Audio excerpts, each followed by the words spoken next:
प्रिय बच्चों, मंजरी की पृष्ठ संख्या 102 खोलिए और झांसी की रानी नामक उपन्यास लिखने वाले उपन्यासकार पद्म भूषण वृंदावन लाल शर्मा का जीवन परिचय पढ़िए, जो हरे रंग के कॉलम में लिखा गया है। 102 पृष्ठ संख्या।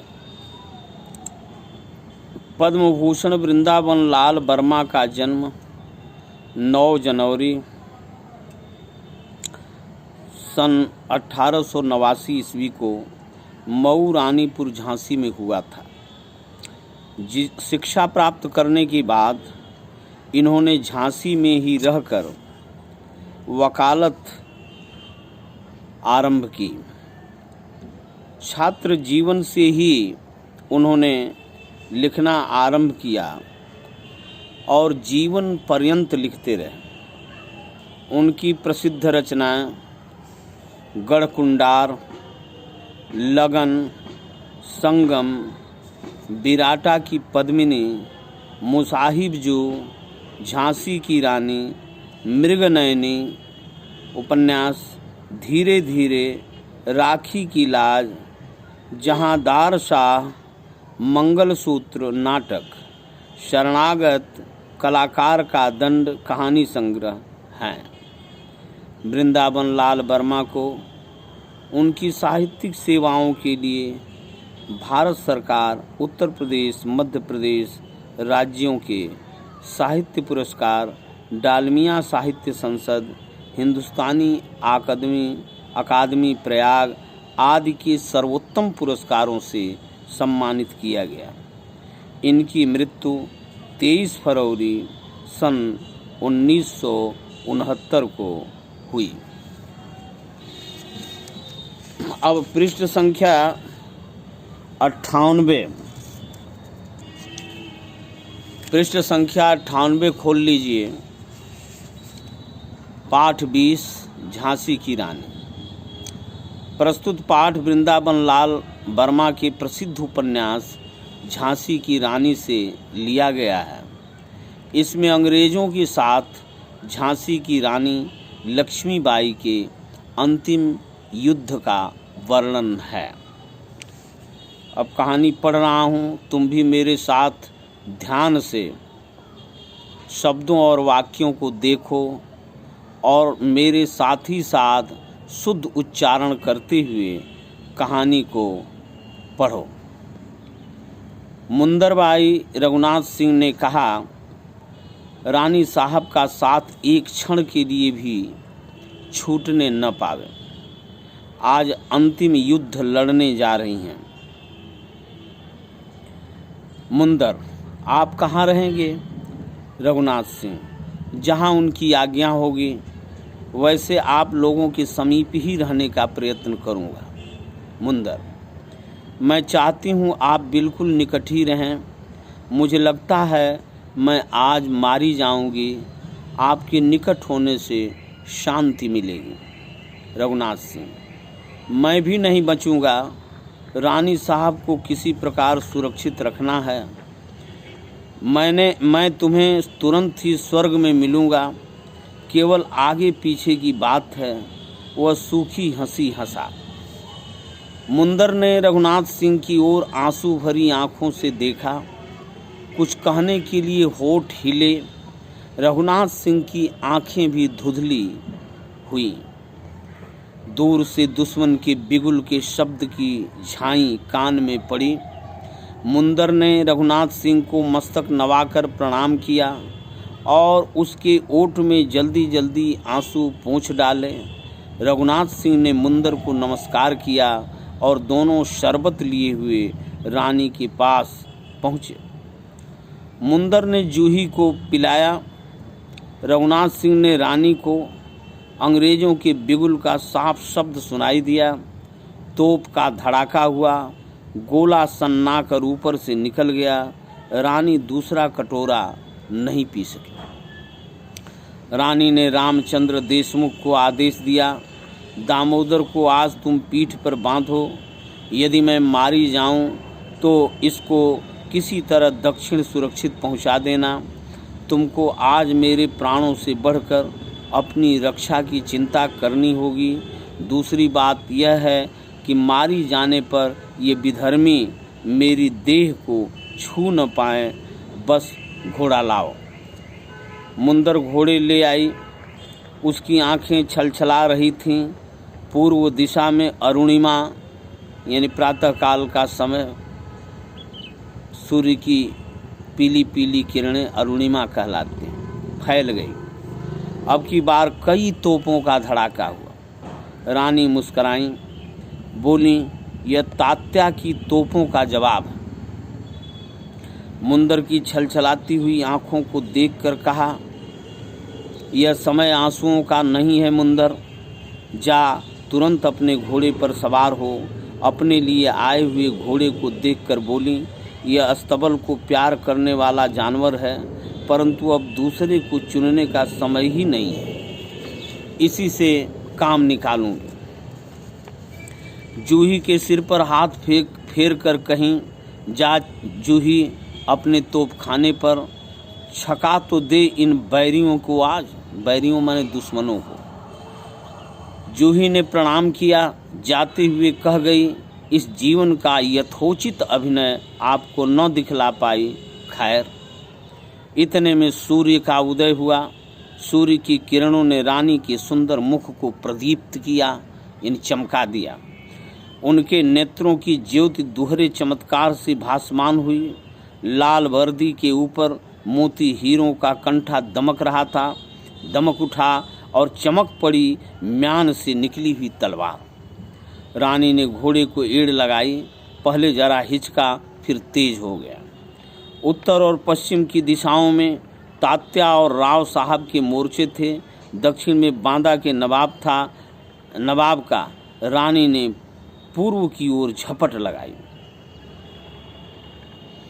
गत दिवस की हार के कारण अंग्रेज जनरल सावधान और चिंतित हो गए थे। इन दोनों ने अपना पैदल पलटने पूर्व और दक्षिण की बीहड़ में छिपा ली और हुजर सवारों को कई दिशाओं में आक्रमण की योजना की। तोपें पीठ पर रक्षा के लिए थीं। हुजर सवारों ने पहला हमला कराबीन बंदूकों से किया। बंदूक का जवाब बंदूकों से दिया गया। रानी ने आक्रमण पर आक्रमण करके, हमला पर हमला करके कराबीन हुजर सवारों को पीछे हटाया। दोनों ओर से सवारों की बेहिसाब दौड़ से धूल के बादल छा गए। रानी के रणकौशल के मारे अंग्रेज जनरल थर्रा गए।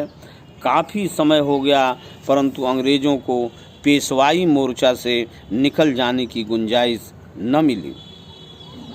जूही की तोपें गजब ढा रही थीं। अंग्रेज नायक ने इन तोपों का मुंह बंद करना तय किया। हुजर सवार बढ़ते जाते थे, मरते जाते थे, परंतु उन्होंने इस तरफ की तोपों को चुप करने का निश्चय कर लिया था। रानी ने जूही की सहायता के लिए कुमुक भेजी। उसी समय उनको खबर मिली कि पेशवा की अधिकांश ग्वालियरी सेना और सरदार अपने महाराज की शरण में चले गए। मुंदर ने रानी से कहा, सवेरे अस्तबल का प्रहरी रिस कर अपने सरकार का स्मरण कर रहा था। मुझे संदेह हो गया था कि ग्वालियरी कुछ गड़बड़ी करेंगे। गांठ में समय न होने के कारण कुछ नहीं किया जा सकता था। रानी बोली, अब जो कुछ संभव है वह करो। इनकी लाल कुर्ती अब तलवार खींचकर आगे बढ़ी। उस धूल धूसरित प्रकाश में भी तलवारों की चमचमाहट ने चकाचौंध पैदा कर दी। कुछ ही समय उपरांत समाचार मिला कि ग्वालियरी सेना के पक्ष में मिल जाने से, पर माने दूसरे के पक्ष में मिल जाने के कारण राव साहब के 2 मोर्चे छिन गए हैं और अंग्रेज उनमें से घुसने लगे हैं। रानी के पीछे पैदल पलटन थी। उसको स्थिति संभालने की आज्ञा देकर वह एक ओर बढ़ी। उधर सवार जूही के तोपखाने पर जा टूटे। जूही तलवार से भिड़ गई, घिर गई और मारी गई। परंतु शत्रु की तलवार जिसे चीरने में असमर्थ रही वह थी जूही की क्षीण मुस्कुराहट, जो उसके होठों पर अनंत दिव्यता की गोद में खेल गई। वर्दी के कट जाने पर हुजरों ने देखा कि तोपखाने का अफसर गोरे रंग की एक सुंदर युवती थी और उसके होठों पर मुस्कुराहट थी। अब 100वां पेज खोलो। समाचार मिलते ही रानी ने इस तोपखाने का प्रबंध किया। इतने में ही ब्रिगेडियर स्मिथ ने अपने छिपे हुए पैदलों को छिपे हुए स्थानों से निकाला। वे संगीनें सीधी किए रानी के पीछे वाली पलटन पर 2 पार्श्वों से झपटे। पेशवा की पैदल पलटन घबरा गई, उसके पैर उखड़े, भाग उठी। रानी ने प्रोत्साहन उत्तेजन दिया, परंतु उनकी और उस भागती हुई पलटन के बीच में गोरों की संगीनें और हुजरों के घोड़े आ चुके थे। अंग्रेजों की कड़ाबीनें, संगीनें और तोपें पेशवाई सेना का संहार कर उठीं। पेशवा की 2 तोपें भी उन लोगों ने छीन ली। अंग्रेजी सेना बाढ़ पर आई हुई नदी की तरफ बढ़ने और फैलने लगी। रानी की रक्षा के लिए लाल कुर्ती सवार अटूट शौर्य और अपार विक्रम दिखलाने लगे। शौर्य माने पराक्रम, वीरता दिखलाने लगे। न कड़ा बीन की परवाह, न संगीन का भय, और तलवार तो मानो उनको ईश्वरीय देन थी। उस तेजस्वी दल ने घंटों अंग्रेजों का प्रचंड सामना किया, माने भयानक सामना किया। रानी धीरे धीरे पश्चिम दक्षिण की ओर अपने मोर्चे की शेष सेना के साथ मिलने के लिए मुड़ी। यह मिलान लगभग असंभव था, क्योंकि उस भागती हुई पैदल पलटन और रानी के बीच में बहुसंख्यक हुजर सवार और संगीन वरदार पैदल थे। परंतु उन बचे खुचे लाल कुर्ती वीरों ने अपनी तलवारों की आड़ बनाई। रानी ने घोड़े की लगाम अपने दांतों में थामी और दोनों हाथों से तलवार चलाकर अपना मार्ग बनाना प्रारंभ कर दिया। दक्षिण पश्चिम की ओर सोन रेखा नाला था। आगे चलकर बाबा गंगादास की कुटी के पीछे दक्षिण और पश्चिम की ओर हटती हुई पेशवाई पैदल पलटन मुंदर रानी के साथ थी। अगल बगल रघुनाथ सिंह और रामचंद्र देशमुख, पीछे कुंवर गुल मोहम्मद और केवल 20-25 अवशिष्ट यानी बचे हुए लाल सवार। अंग्रेजों ने थोड़ी देर में इन सबके चारों तरफ घेरा डाल दिया। सिमट सिमट कर उस घेरे को कम करते जा रहे थे, परंतु रानी की दुहत्थू तलवारें आगे का मार्ग साफ करती चली जा रही थीं। पीछे के वीर सवारों की संख्या घटते घटते नगण्य हो गई थी, न गिनने योग्य नगण्य हो गई। उसी समय तात्या ने रुहेली और अवधी सैनिकों की सहायता से अंग्रेजों की व्यूह पर प्रहार किया। तात्या कठिन से कठिन व्यूह में चक्र में होकर बच निकलने की रणविद्या का पारंगत पंडित था। अंग्रेज थोड़े से सवारों को लाल कुर्ती का पीछा करने के लिए छोड़कर तात्या की ओर मुड़ गए। सूर्यास्त होने में कुछ विलंब यानी देर था। लाल कुर्ती का अंतिम सवार मारा गया। रानी के साथ केवल 4 सरदार और उनकी तलवारें रह गईं। पीछे से कड़ाबीन और तलवार वाले 10-15 घोड़े सवार, आगे कुछ संगीन वाले घोड़े पैदल। अब पृष्ठ संख्या 101 और 102 पर लिखी हुई शेष कहानी कल मैं पढ़ूंगा। मैं आशा करता हूं कि इसे घर में बार बार जोर जोर से शुद्ध उच्चारण करते हुए पढ़ते होगे, तभी उत्तीर्ण हो पाओगे। ढंग से शुद्ध उच्चारण में पढ़ना सीख लो।